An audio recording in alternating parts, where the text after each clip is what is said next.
வணக்கம் மகளே, எப்படி இருக்கீங்க எல்லாரும்? நலமா? த கோட் யுவன். இந்த வீடியோ வந்து அந்த தேர்ட் சிங்கிள் அந்த ஸ்பார்க் அந்த பாட்டு வர்றப்பவே பண்ணணும்னு நினச்சேன், இதை பற்றி பேசணும்னு நினச்சேன். ஆனால் சரி ஓகே, ட்ரெய்லர் வரட்டும், அதை பார்த்துட்டு ஒரு முடிவுக்கு வரலாம் அப்படின்ற ஒரு இதுக்காக தான் சரி கொஞ்சம் அப்புறமா பண்ணிக்கலாம் அப்படின்னு இப்போ இந்த வீடியோ. ட்ரெய்லர் வந்துச்சு, எல்லாரும் பார்த்துருப்பீங்க. ஆக்சுவலாக ட்ரெய்லர் நல்லா இருக்குது, ரொம்பவே நல்லா இருக்குது. எக்ஸ்பெக்ட் பண்ணதை விட கொஞ்சம் வித்தியாசமாக டிஃப்ரெண்ட்டாக அதெல்லாமோ பண்ணியிருக்கிறாங்க. நல்ல ஒரு புது முயற்சி. குறிப்பாக அந்த டிஏஜிங், விஜய் சாரோட அந்த 18 வயசு லுக்கை நல்லாவே காமிச்சிருந்தாங்க. ஏகப்பட்ட stunt sequence. Venkat Prabhu sir படம் எப்போவுமே ரொம்ப நல்லாவே அதோட ஸ்க்ரீன் பிளே இருக்கும், ஃபன்னாகவும் இருக்கும். அண்ட் இந்த படமும் நல்லா இருக்கும்னு நம்புகிறோம். படம் வரட்டும். பட் அதுக்கு முன்னாடி யுவன் சார் பற்றின ஒரு விஷயத்தை நம்ம வந்து பேசியாகணும். இந்த படத்தோட பாடல்கள் வந்தப்போ டு பி ஃப்ராங்க் எந்த மாதிரி ஒரு விமர்சனத்துக்கு உள்ளானதுன்னு எல்லாருக்குமே தெரியும். குறிப்பாக அந்த ஃபஸ்ட்டு பாட்டு வந்தப்போ விசில் போடு, ஓப்பனாக சொல்லணும்னா எனக்கு அந்த பாட்டு பிடிக்கல. ஏன்னா யுவன் சாருக்குன்னு ஒரு இதை க்ரியேட் பண்ணி வச்சுருக்காங்கங்க.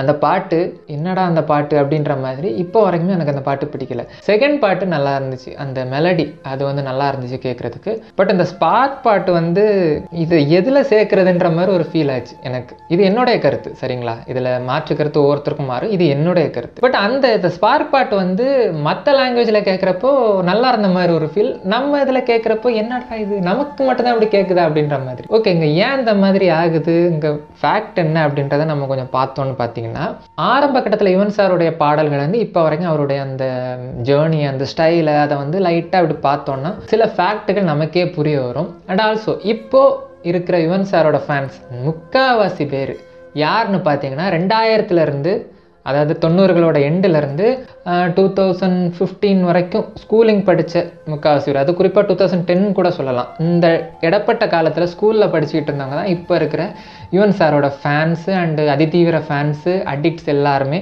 இதில் அடங்குவாங்க. இதில் நம்மளுடைய அந்த டைமில் நம்ம எப்படி பாட்டு கேட்போம் அப்படின்னு பார்த்தீங்கன்னா, இந்த மாதிரி நம்ம சூஸியாக இருந்ததில்லை.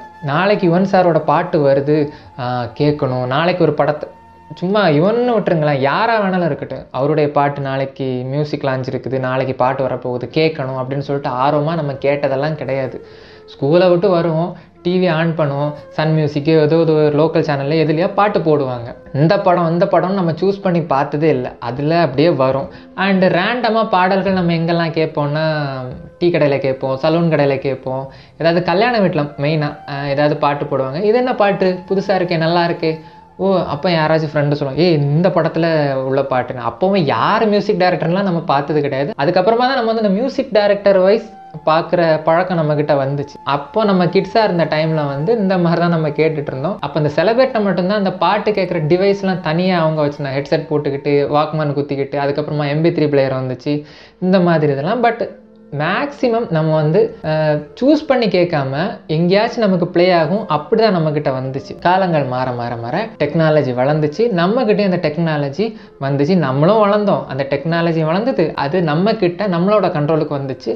அண்ட் நம்ம வந்து சூஸியாக இருந்தோம். முன்னாடி பார்த்தீங்கன்னா யுவன் சாரோட ஆகச்சிறந்த ஹிட் பாடல்கள் இப்போ நம்ம எடுத்தோம்னா அப்படியே நம்ம இப்படி ரேண்டமாக சொல்லிட்டு வந்துடலாம். ஒரு சில பாட்டு, இப்போ 7G பாட்டு, மன்மதன், தீபாவளி, அப்படி ரேண்டமாக நிறைய பாட்டு சொல்லிட்டே போகிறோம். ஆனால் ஃபேக்ட் என்னென்னா, நம்ம யுவன் சாரோட டிஸ்கோகிராஃபி எடுத்து பார்த்தோம்னா அவர் நிறைய படங்கள் பண்ணியிருப்பார்.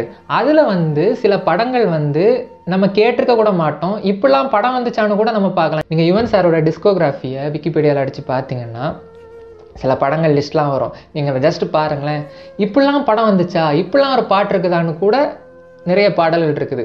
ஆனால் அந்த பாடலை பற்றிலாம் நம்ம குறை சொல்ல மாட்டோம், ஏன்னா அதை நம்ம கேட்டிருக்க கூட மாட்டோம். அந்த டைமில் நம்ம அதை கேட்க வச்சிருக்க மாட்டாங்க, ஏன்னா ரேண்டமாக எது டிவியில் போடுதோ எது ரேடியோவில் ப்ளே ஆகுதோ அந்த மாதிரி தான் நம்ம கேட்டுட்டு இருந்தோம். இப்போ தான் நம்ம சூஸியாக கேட்குறோம். அதுதான் இங்கே ஃபேக்ட்டு, அதுதான் இங்கே எதிர்பார்ப்புக்கு காரணம். இன்னொரு விஷயம், இந்த டெக்னாலஜி மாற மாற சொன்னல, ஒரு கட்டத்தில் சோஷியல் மீடியா வந்து அடுத்தடுத்த கட்டத்துக்கு எலிவேட் ஆகிட்டே இருக்குது. இந்த மீம்ஸ் காரியங்கள்லாம் பயங்கரமாக வர ஆரம்பிச்சுது. அப்போ வந்து இந்த யுவனுக்குன்னு ஒரு ஃபேன் பேஸ், யுவனுக்குன்னு ஒரு முன்னாடியே யுவன் சாருக்கு ஃபேன் பேஸ் உண்டு. இந்த ஒரு கட்டமைப்பாங்கல்ல, Yuvan the greatest, the addict, அது இதுன்ட்டு என்னெல்லாமோ இது பண்ணுவாங்கல்ல. ஆக்சுவலாக யுவன் சாரோட பாட்டை நான் எந்த வகையிலையும் குறை சொல்ல மாட்டேன். அவருடைய சில பாடல்கள்லாம் அப்படி இருக்கும், நெஞ்சை போய் தொட்டுட்டு வரும். இந்த மீம்ஸ் அது இதுன்ட்டு ஒரு கட்டமைப்பு பண்ணி ஒரு பில்டப் ஒன்று கிரியேட் பண்ணுவாங்க. எல்லாருக்கும் கிரியேட் பண்ணி அவங்கள பீக்கில் கொண்டு வச்சுருவாங்க. ஒரு கட்டத்தில் அந்த பில்டப்லாம் கிரியேட் பண்ணி வச்சுட்டாங்க. பில்டப்லாம் கிரியேட் பண்ணி வச்சதுக்கப்புறமாட்டு ஏய் நாளைக்கு இவர் பாட்டு வரப்போகுது, நாளைக்கு இவரோட பாட்டு வரப்போகுது அப்படின்ற எக்ஸ்பெக்டேஷன் நமக்கு ஓவராக க்ரியேட் ஆக ஆரம்பிச்சிருச்சு. இவருடைய பாட்டு வரப்போகுது, இந்த படத்துலேருந்து ஒரு பாட்டு வரப்போகுதுன்றதுக்காகவே எக்ஸ்பெக்டேஷன் அதிகமாகவே ஆகுது. நம்மக்கிட்ட எக்ஸ்பெக்டேஷன் ஆக்குறாங்க, கேட்க வைக்கணும், பார்க்க வைக்கணும்னு நம்மளை ஓவராக எக்ஸ்பெக்ட் பண்ண வைக்கிறாங்க.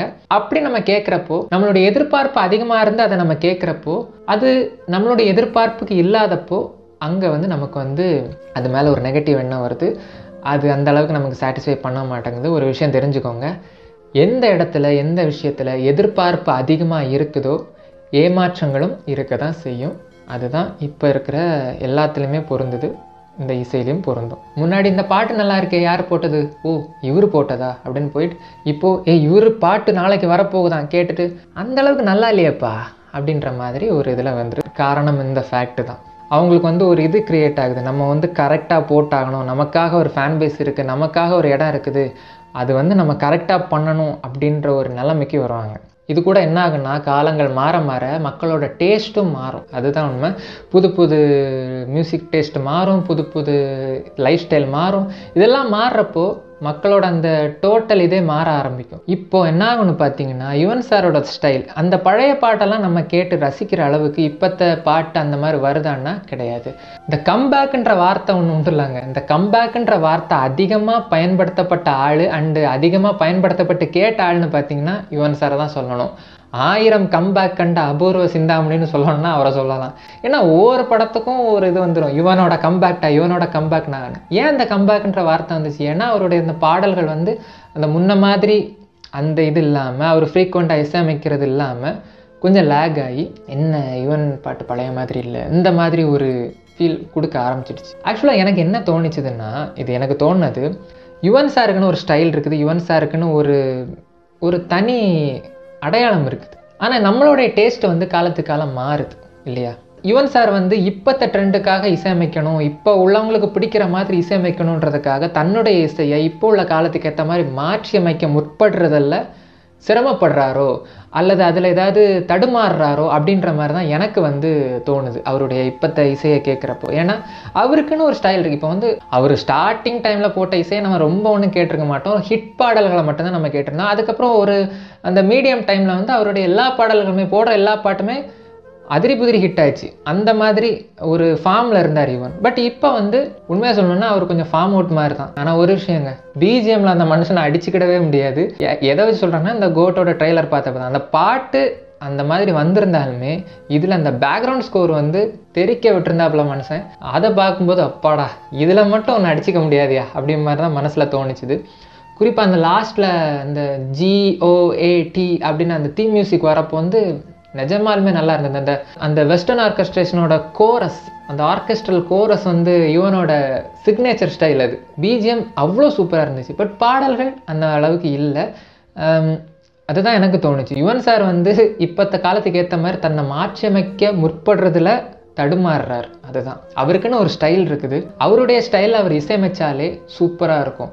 எதை வச்சு சொல்கிறேன்னா, 7 கடல் 7 மலைன்னு ஒரு படம் வரப்போகுது ராம் சாரோட இயக்கத்தில். அதில் யுவன் சார் தான் மியூசிக். அந்த பாடல்கள்லாம் கேட்டிங்கல்ல, யுவனாகவே இருந்திருப்பார், யுவனாகவே இசையமைச்சிருப்பார். ராம் சாரோட படங்களில் யுவன் இசையமைத்த அந்த பாடல்கள்லாம் பார்த்துருக்குறீங்களா? அந்த டைம்லேருந்து இப்போ வரைக்கும் யுவன் சாரோட அந்த சிக்னேச்சர் அப்படியே இருக்கும். ஆனால் அது மற்றவர்கள்கிட்ட மாறுது.